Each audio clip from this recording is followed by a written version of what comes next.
Hello guys, it's Tony Marland from Crit Hit Games, and this is my first place Gemini deck profile that won the UK Open. It is a month late. I'm not going to go into the specifics why, we just kind of took a month to do it.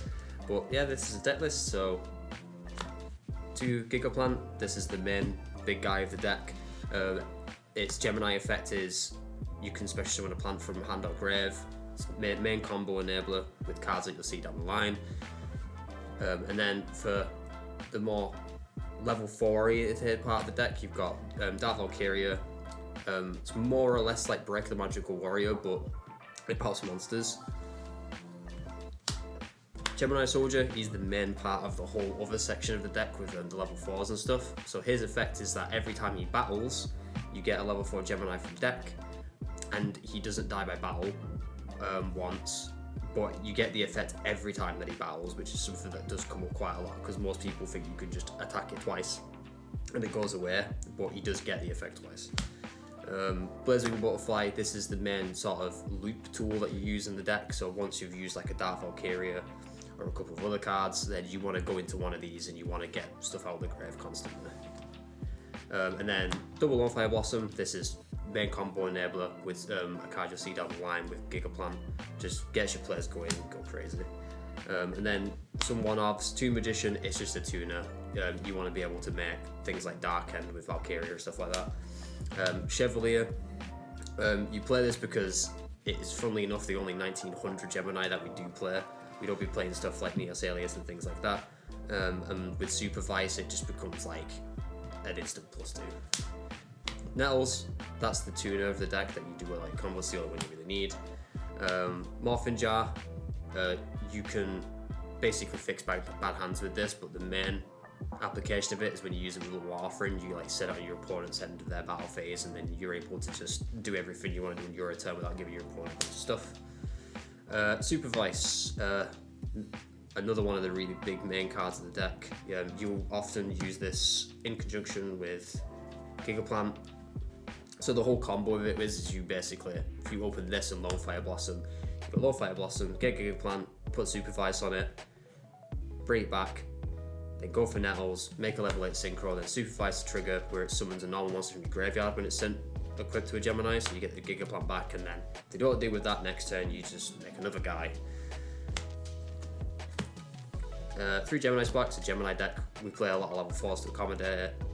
That's what it says on the tin. 3 Upstart Goblin, we want to see key pieces. That's pretty much all it is, and keep the deck small. 1 MST. For traps, 3 Reinforced Truth. This is just to get Gemini Soldier. Even though we only play 2 Gemini Soldier, I still think that 3 is correct, because you want to see it on your first opponent's end phase as quickly as you possibly can. Turn everything on. Double Ultimate Offering, just one of the big reasons to play the deck. Card's crazy. Pay 500, normal summon on your main phase, or 500 on your opponent's main phase. You can chain block with it, you can do crazy stuff with it. Go plus infinity if you really wanted to. Iron Wall, a lot of the meta is all about banish and stuff, and if you get bottomless in this deck, you just kind of, don't like that. 2 Starlight Road, a lot of purple cards, a lot of back row, we want to protect them. Scrap Iron Scarecrow, so main reason why this is in here is because the whole theory behind it is you want to be able to have a Gemini, use this to make it stick, and then you've got it next turn to summon it again. But one of the other important applications with it is that if you have this as an offering, when it goes to your opponent's battle phase, you activate one of these, you can then use the ultimate offering in chain with this, and you kind of chain block it. So we cannot respond to it. Call the Haunted, just extends when you need a guy back or whatever. Dust Tornado, just the one, just get rid of like random pesky floodgates, things like that. Compulsory, this card is, everyone should be playing a compulsory in the deck. This card's just so crazy. Mirror Force, and Solemn Judgment, Solemn Judgment. So that's the main deck. Pretty sure it's 40. Synchros, this is the Gemini Synchro Blackberry Drago. So to explain what this guy does really quick, you can discard a Gemini, pop a back row, and if if you sent to the graveyard, not sent from the field to the graveyard, which is important. If you're sent to the graveyard, or destroyed rather, you get your Gemini back from the graveyard and it has its effects. Do not Solemn Judgment this card. Do not Solemn Judgment this card. You will lose the game because it still gets its effect. Double Stardust, we play Starlight Road, so we have to play 2. You can't play 3, but 2 is probably better. Other 8s, Colossal Fighter, Psychic End Punisher, Thought Ruler Archfiend. It was a bit with the deck list when they put it on the Facebook page, they accidentally put Psychic End Punisher on there instead of Thought Ruler Archfiend. Other 8s, Red Dragon Archfiend, which I made twice, which was really odd that I made it twice, but it came up twice. Dark End Dragon, like I said before, it's just with 2 Magician and Valkyria really. And then other good stuff, Synchros, Black Rose, Brio, Fire Guardian, Catasta, Amriarm, and then you can guess what's going to be in the side deck if this card's in. Side deck, 2 Cyber Dragons. This goes in more often than you think it does against stuff actually, because I just want to touch on this a little bit.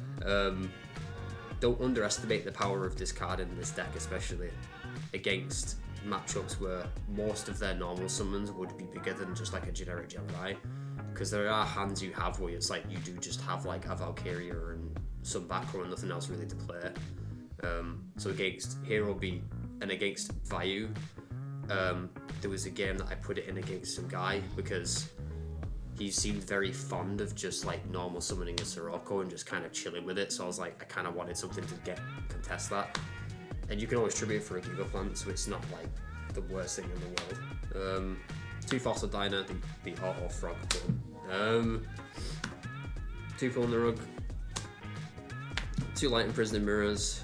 Didn't play any fairies that day. These are prohibitions. I don't know what prohibitions have gone, but these are prohibitions.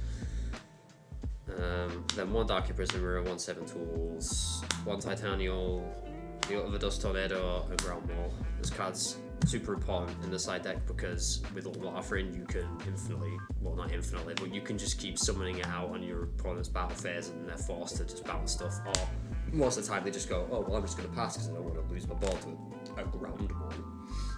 Yeah, that's the deck. The day was really good. People who organised it, amazing. There is one coming up soon, question mark. I think they put a post on the page about there's going to be a new one. So if you are around in the UK EDISON scene, watch out for it. It is going to be a good event, I imagine. But yeah, that's it. Thank you. Cool. Thank you very much. Peace.